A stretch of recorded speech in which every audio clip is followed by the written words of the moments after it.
So here is the rear sway bar out of the VF Calais. Really easy to replace this sway bar. Basically, sway bar links on either end have a T30 in the shaft of the ball joint to stop the shaft spinning while you're undoing the nuts. Here, and you have to undo one side. You can have a look under here. Got the new sway bar in. It's a white line.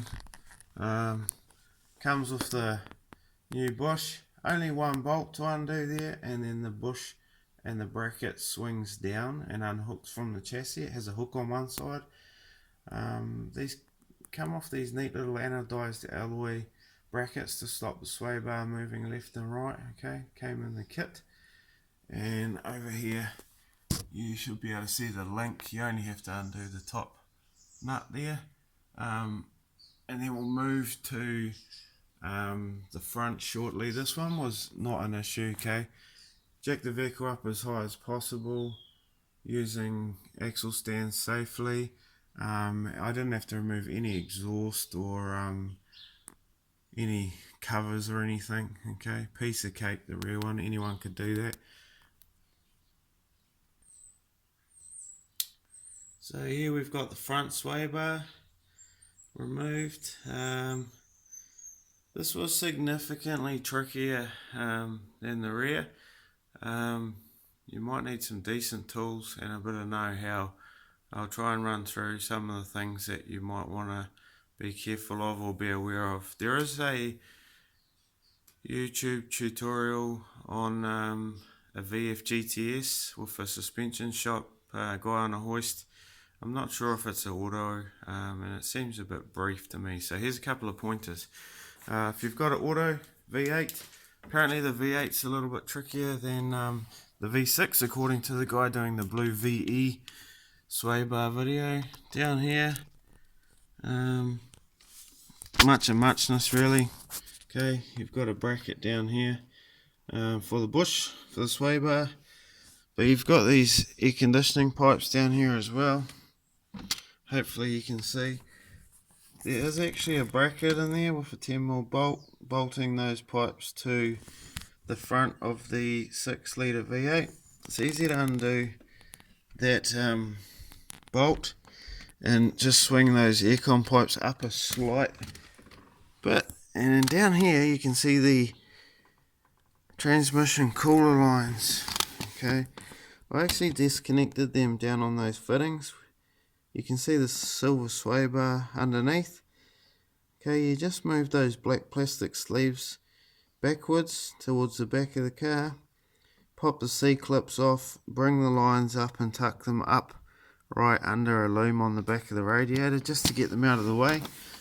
Over here you should be able to see the other sway bar bush and clamp. Now I'm going to take you over to the passenger side of the vehicle. Underneath here there was a cover, a guard liner, small one, going over the power steering rack. That's the guard liner down there. I removed that to make it easier. Drop out basically the outer rack end, just drop it down, undo the nut, take out this alloy control arm, lower control arm of the hub, and leave that end attached, and just drop that down, undo your sway bar link in there. Now if you look in here you can see the bolt that holds the aircon pipes, and you can see the sway bar bush as well. Okay, so you can get access that way. Now I actually found it easier to install the sway bar from this side. Okay, now I'm just going to take you around the other side. So we're now on the driver's side wheel arch. There wasn't a cover under this guard, but you can see the alloy control arm. I actually removed this control arm entirely on this side. Obviously the sway bar link loosened at the bottom, and I did have once again the tie rod end out. They dropped out quite easily. You can actually get to the sway bar bush on this side as well, and that nut closest to the electric steering rack, that nut was easier to get to from here, whereas the other ones I went to from the top with long extensions and universals with the 15mm nuts. I have my brakes removed at the moment for maintenance, so that probably made it a little bit easier. Now I tried to get the sway bar in from this side with help, and we had those transmission cooler pipes attached and could not get it in. I probably spent an hour and a half trying to get it in, scratched up the new sway bar a bit. It wasn't until I took those transmission cooler lines off and went from the passenger side and fed the new sway bar through. The sway bar removed, the original one removed out the driver's side quite well. You have to kind of rotate it around as you're pulling it out so that the hook drops down in between the front of the subframe. Obviously the plastic under tray is off the vehicle, and I got it out this way, but I could not get the new one back in this way, at least with those trans cooler lines attached. So that's probably the main thing you need to know. Get the vehicle up as high as possible. I mean, I've jacked it up really high, and I've got truck jacks underneath, truck axle stands under there, because at one point when we were removing the sway bar was touching the ground, so I jacked it up even further. So you want some good height, you want axle stands. Don't do anything on your vehicle without axle stands or with it insecure. So yeah, that should hopefully help. As I say, my discs and brakes and stuff are removed, but I've got the sway bars back in now. It was a bit of a struggle, especially the front one. It's a bit of a challenge even for a mechanic.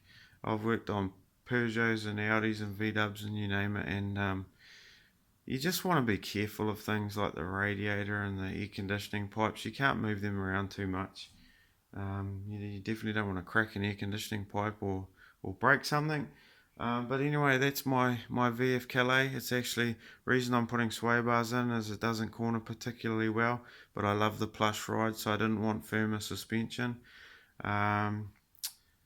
It's a little bit of a sleeper, this one, running original wheels, and from the outside it's got tints, but it's got an air over radiator intake, and it's got full pacemaker exhaust from headers back.